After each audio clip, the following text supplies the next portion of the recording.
Hey guys, my name is Harvey, and I'm here to talk to you about picking your guitar pick for beginners. So I'm going to sit here with my morning coffee, and we're going to go over different styles of picks, what they're good for, what they're not. And like I said, just a vast array of picks. So let me get organized here. Here we go. That is a Fender Thin, and as you can see, it is extremely very thin, flexible. It's easy to break. If you like doing a lot of string slides, it's going to tear right there. And it's just a very flimsy pick. I'm actually not a big fan of Fender Thins. If you play punk rock or something like that, I could see where using a thin pick would come in handy, though. But I'm not a big fan of them. And these are probably a lot of you I know have seen these. These are the Jim Dunlop nylon. And again, I'm not a fan of these nylons either. They're just too flimsy for me. I'm just not a fan of flimsy picks. This is an 88 millimeter here, so this is a little bit thicker than a Fender Thin. I don't know what gauge the Fender Thin is because it doesn't say, but this one's definitely a little bit thicker, but not much. So I mean, this would be good if you do a lot of strumming. Here's a really common one as well. This is just a Walmart guitar pick, and this is a medium gauged pick right here. This would probably be for beginners. If you're just starting out, this would probably be about the best pick that you're going to get. To start out with. I think anything thinner than this and anything thicker than this is just going to be a little much. So you can usually get these at Walmart. You can get like, I think it's like a dozen of them for $2, something like that. I hadn't seen them at my local Walmart lately. Alright, now we're going to get into some of the more exclusive guitar picks from Jim Dunlop. I'm a big Jim Dunlop fan. Here we go. This here, this is an 88 as well as the nylon one was. But as you can see, this one, and I guess it's just the material that it's made out of, but this one is a little bit more firm. This is a Dunlop Tortex. I'm a huge fan of these picks, not this particular gauge, but the pick itself. The material on it kind of has a tendency to hold the string a little better as opposed to just sliding off the string. So these are some really good picks, is the Dunlop Tortex, and I recommend these for anybody.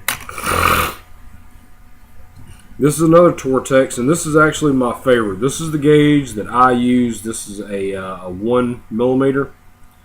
This is the exact pick that I use right here. Is the Dunlop Tortex. You can get these in any color that you want, and always get 1 millimeter. But here's what I like about it. You can probably even hear it. It's got, it's a pretty thick pick, but it has just a little bit of give to it. Just a little. And that's what I like. It's not too terribly, thick, and it's definitely not soft by any means. This is a old school Jim Dunlop hard, and this one to me is actually not hard. As you can see, it's kind of pretty flexible, pretty bendable. But this is a real old school pick. If you know any older guitar players, you'll probably see them with one of these. They're okay picks. Now these are called the Dunlop Ultex Sharp, and this is a 90 millimeter. Now what makes these different is if you will notice in comparison to a regular pick, you'll see how much sharper the point is on this one.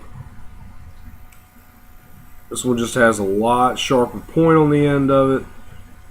It's a little longer actually, so it's a little better for attack in my opinion. And I really do like these Dunlop Ultecs. And this is another Dunlop Ultex, but this is a 1.14 millimeter, and I absolutely love this pick here. It's got a sharp bite. That's what the Ultex is. It's just a little thicker gauge, so I highly recommend this pick as well. We're getting down to our last two. This is a Dunlop USA Gator. This is 1.14 millimeter. This is more of a jazz style pick. It's a little bit shorter, a little bit fatter. You guys can see it.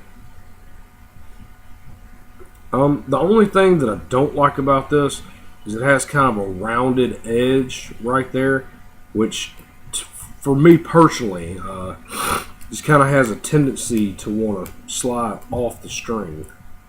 But not a bad pick at all, and I recommend Dunlop guitar picks overall. Now this is a new concept they've came out with. This is called the Dunlop Max Grip. It has this little, I don't know, little grippy thing right here. Keeps it from coming out of your hand. But even though this is a 1.14 millimeter, it's a little bit flimsier than the other 1.14s. So that's the only thing that I don't like about it. To be honest with you, when I first started out playing guitar, I used to always get the thinnest pick, the thinnest guitar strings. As I progressed in my playing, I started moving to heavier strings and heavier picks. When I first started out using extra light guitar strings. Now I use extra heavy guitar strings, and which I have, learned how to play different styles of music. Because when I first started out, I started out playing mostly grunge, Nirvana, Alice in Chains, stuff like that. And I've kind of started playing more heavy music, but it doesn't really matter what gauge guitar strings that you use. The only downside to using lighter gauge strings, they break easier. It's hard to keep them in tune, and if you ever get your hands with that strength to play heavier gauge strings, if you ever go back to lighter strings, when you try to hold down your chords, your fingers are just going to slide right off because they're so small. But if you're starting out in the beginning, I recommend using at least lights.